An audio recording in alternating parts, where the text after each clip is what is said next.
Question number 34A, state and prove basic proportionality theorem. पहले हम इसका स्टेटमेंट लिखते हैं। स्टेटमेंट ये है कि if a line is drawn parallel to one side of a triangle to intersect the other two sides, it divides those two sides in the same ratio. यहाँ पे जो ट्रायंगल है, ये ट्रायंगल है A B C. A B C triangle में B C side को parallel करके D E line draw किया गया है। ये है डी ई लाइन, ये वाला। तो डी लाइन जो है वो बी सी लाइन को पैरेलल है। अगर ऐसा हुआ है और डी ए बी को डी पॉइंट में इंटरसेक्ट कर रहा है और ए सी को ई पॉइंट में इंटरसेक्ट कर रहा है, then the ratio that is AD by BD is equal to AE by C। यही हमको प्रूव करना है। AD by BD is equal to AE by C। यही हमको प्रूव करना है। We have to prove AD by BD is equal to AE by C। इसके लिए हमको कुछ कंस्ट्रक्शन करना पड़ेगा। क्या एक्स्ट्रा कंस्ट्रक्शन करना पड़ेगा? You join B and E, also D and C. C D और बी को जॉइन कर दीजिए। Now also draw perpendicular on A D from point E, that is E F is the perpendicular to A D, और D G is perpendicular to A E. ये चार line हमको draw करना पड़ेगा। ठीक है, उसको अभी हम देखेंगे क्यों कर रहे हैं, अब समझ में आ जाएगा। जो ए डी ई ट्रायंगल है, ए डी ट्रायंगल का जो एरिया होगा, ए डी ई ट्रायंगल का area of triangle A D E, और ट्रायंगल का जो एरिया का फार्मूला हमको पता है, that is half into base into height.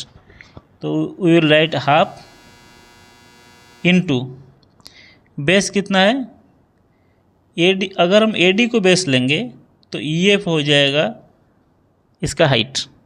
तो हम लिखेंगे इसको A D into E F, that is same as half into A E into D G. यही है, क्योंकि ये दोनों चीज़ जो है वो area of the triangle A D है। Half A D into E F is same as half A E into D G. Now come to the lower part, जिसमें हमको दो ट्रायंगल है पी डी ई और C D E. ये दोनों triangle के लिए दोनों ट्रायंगल का एरिया इक्वल है। कैसे है हम इसको देखेंगे। क्लास 9 में हम ये पढ़े हैं कि two triangles on the same base and between the same parallel lines have equal area. इसको पहले थोड़ा समझते हैं। Suppose two lines are parallel, two parallel lines are there. ये दो पैरेलल लाइन है और इसके बीच में हम दो ट्रायंगल ड्रा कर रहे हैं। सपोज एक ट्रायंगल ऐसे ले रहे हैं, let it be, this is the triangle, let, ये एक ट्रायंगल है, और एक ट्रायंगल ले रहे हैं हैविंग सेम बेस।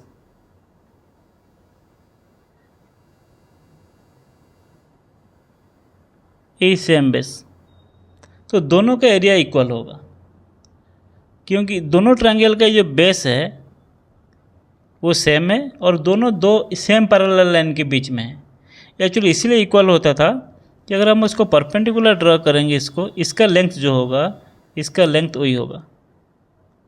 तो ये जो बेस इंटू हाइट जो रहता है for this triangle, A triangle के लिए बेस इंटू हाइट जो होगा, इस ट्रायंगल के लिए ये भी बेस होगा और हाइट यही होगा जो है ना, हाफ बेस इंटू हाइट। तो ये जो हाइट है, ये हाइट सेम है, बेस सेम है, तो हाफ बेस इंटू हाइट दोनों के लिए सेम होगा। तो ये कॉन्सेप्ट अगर हम इधर अप्लाई करेंगे तो यहाँ पे जो triangle area of triangle B D E will be equal to area of triangle CDE, ये दोनों का इक्वल एरिया होगा। BDE का जितना होगा, BDE का जितना होगा एरिया, उतना एरिया होगा CDE का। BDE, right. अभी एक काम करते हैं, दो इक्वेशन हमारा पास है। एक equation that is A equal to B and और एक मिल गया C is equal to D।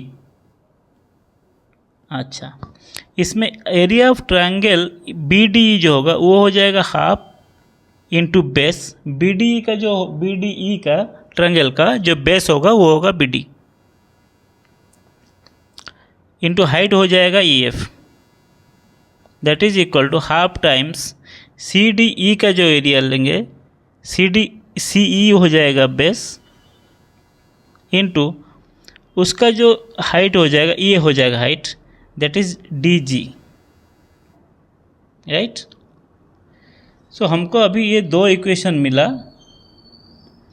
और जो दो इक्वेशन मिला हमको, दिस वन, ये और इसको अगर हम लेंगे, अगर A is equal to B और C is equal to D होता है तो this by this will be equal to this by this. तो हम ये लिख सकते हैं अभी half AD into EF by half into BD into EF is equal to half into AE into DG divide by half into CE into DG। यहाँ पे DG cancel हो जाएगा, EF कैंसिल हो जाएगा, हाफ कैंसिल हो गया, और बचेगा AD by BD is equal to AE by CE, जो हमको प्रूव करना था।